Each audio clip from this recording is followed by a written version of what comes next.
Hello, চলো তোমাদের সঙ্গে আজকে খুব ছোট্ট একটা ছাদ বাগানের ব্লগ শেয়ার করি। সকালবেলা ফুল ওঠাতে গিয়ে শাশুড়ি মা ছাদের উপর অনেক ফুল আর তার গাছের আমসহ অনেক রকমের শাকসবজি এসছে, সেগুলো দেখার জন্য আমাদের ছাদে নিয়ে গেল আর বলেছে সেগুলো একটু ভিডিও করে দিতে তাকে।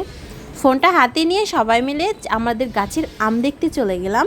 আর সবথেকে মজার বিষয় হচ্ছে গাছের ভালো সারের জন্য আমরা শাকসবজির খোসাগুলো এই গাছের গোড়ায় দিয়ে থাকি। সেখান থেকে আপনজালাভাবে এই সুন্দর শশা গাছটা হয়েছিল। কয়েকদিন আগেও এটার মধ্যে কোনো শশা ছিল না, মাত্র 2-3 দিন আগেই ছোট্ট একটা শশা এত বড় হয়ে গেছে, দেখে আমার এত ভালো লাগছিল।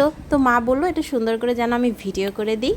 ছোট্ট একটা শশা কাটতে যে এত বড় কেচি লাগে এইটা আমি প্রথম দেখলাম। মাকে বলেছিলাম হাত দিয়েই ছিঁড়তে, কিন্তু না, সে ভিডিও করার জন্য এই কেচি নিয়ে আসছে, সে কেচি দিয়ে কাটবে। তো আরও কয়েকটা ছোট ছোট কুড়ি এসছে, তো জানি না এগুলো কি হবে, আদৌ থাকবে কিনা গাছে। তবে আই হোপ এগুলো থাকবে, যেহেতু আমরা অলরেডি এর আগেও একটা খেয়েছি। এই নিয়ে মোট 2টা শশা আমরা পেলাম।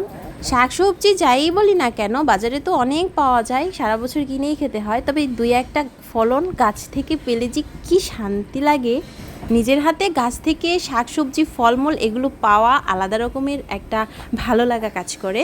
এদিকে তারা মা ছেলে গাছের লেবু গুনছিল, আমি তো ক্যামেরা এনে পটাপট ভিডিও করে যাচ্ছি। তবে এগুলো সুন্দর করে গড়ে তোলার পেছনে কিন্তু অনেক খাটুনি আর পরিশ্রম দিতে হয়। এটা হচ্ছে আমাদের কলমের আম গাছ। এই গাছটা একদম 12 মাসই 12 মাস এখানে আম হয়। আমরা অনেকগুলো আম কিন্তু অলরেডি এখান থেকে পেয়েছি। তবে আমাদের ছাদের আজকের সেরা আকর্ষণ হচ্ছে আমার প্রিয় পর্তুলিকা।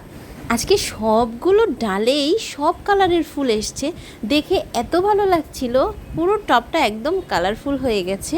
আমাকে তোমরা অনেকেই বলো গাছের যত্ন তোমরা কিভাবে নাও, আর এত এত ফুল গাছে কিভাবে ফোটে। আমাদেরগুলো তো কয়েকদিন ফোটার পরেই আর ফোটা বন্ধ হয়ে যায়। আসলে গাছে বেশি বেশি ফুল পাওয়ার জন্য কিছু টিপস থাকে, যেগুলো কিনা ফলো করতে হয় আর গাছের যত্ন করতে হয়।